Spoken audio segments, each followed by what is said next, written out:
Well, another very useful area in Excel is working with charts. This is very interesting also and very useful when we work in Excel. So when you use chart, first let me see. I'm just working with the same table that we were using. Where the chart is, come to the menu, right? When you need to insert chart, come to insert, and you have multiple charts present here, right? There are column charts, there are line charts, pie chart, bar chart, area chart, scatter, and different other specialized charts. Now we'll focus on the basic charts like column, line chart, pie chart, bar, and area chart and scatter chart. Now suppose we select any data column, say this is the price of different products, so we select the price, right? So what we are selecting price and the numbers associated with that. Column and bar chart are quite similar. uh, Now suppose we select any column here, so what we are getting the bar chart presentation, or the graphical presentation in the form of a bar chart, in the form of a column chart, for the prices of these products, right? I can select this. If I click on delete, I will remove the chart. Again, if I am to select a different type of chart, suppose bar chart, it will give me a similar kind of presentation. Okay, I delete it. I go back to my column chart, so I'm going to insert, right? So what is my process? First select the data set, what you are actually on which you are applying the chart. Go to the chart type that you are selecting and then select the chart type. Now when you are using chart, one thing you must use very carefully, that what chart type fits your data.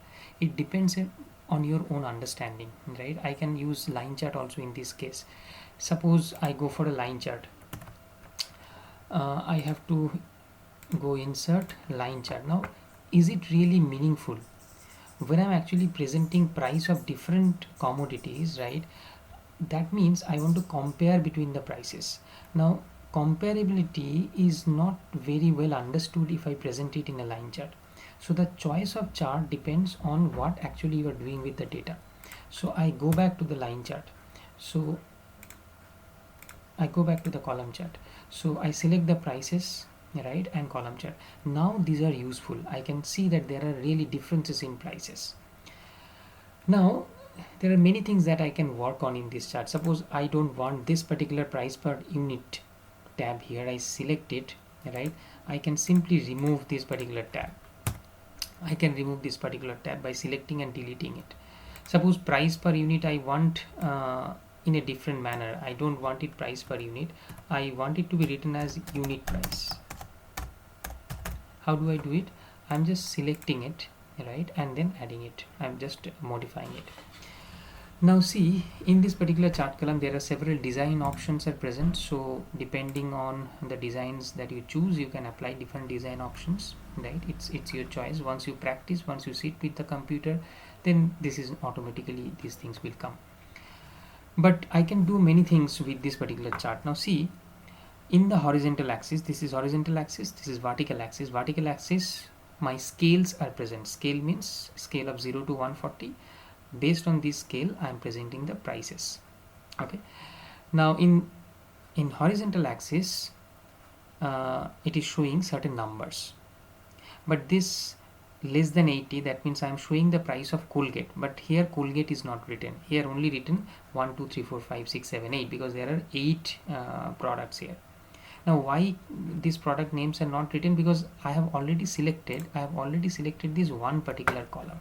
I have not selected this column, so I need to add the names of those products. So what I need to do, first I will go to the horizontal axis, select.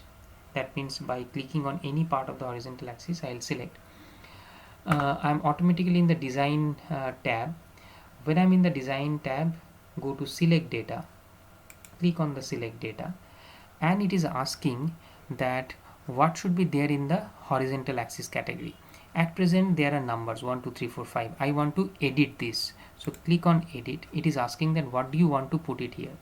Click on here, right?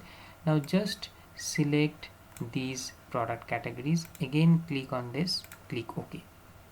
Okay, now see, now I have the product categories mentioned here. Okay, Now after doing that, I want to add another uh, column in this particular chart, right? For example, along with the product price, unit price of these particular products, I want to add that for this month how many units I have purchased, right? So I need to add my one another column with this particular chart. So how do I do that?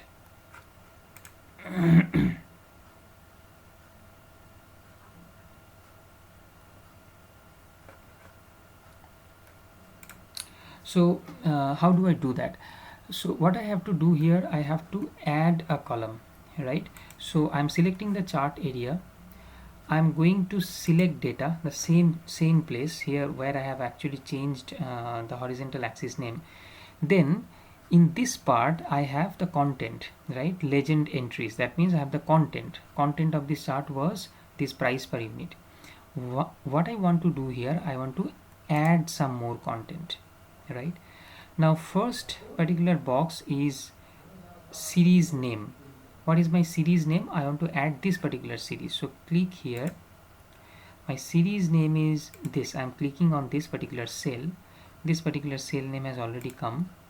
And then I want to add the content of this series. So click here. I select the content of the series. Again click back on that. OK. Right? Click OK. See, one more columns are added. But the problem is basically you cannot see these columns, right? Why you cannot see these columns? Because for showing this chart, I'm only using one scale, and the scale is 0 to 140.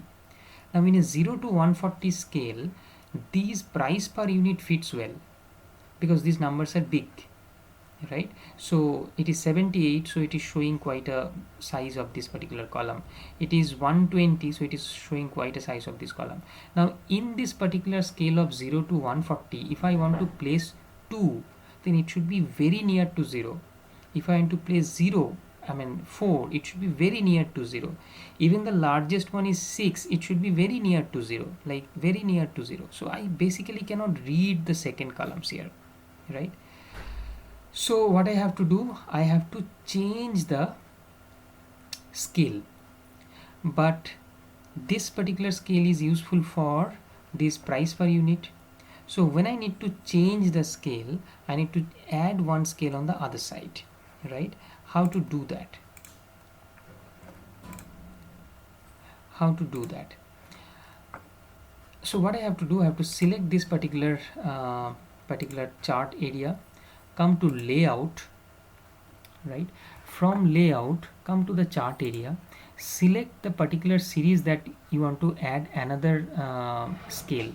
Now here units purchased is a series for which I want to add another scale, so that is selected.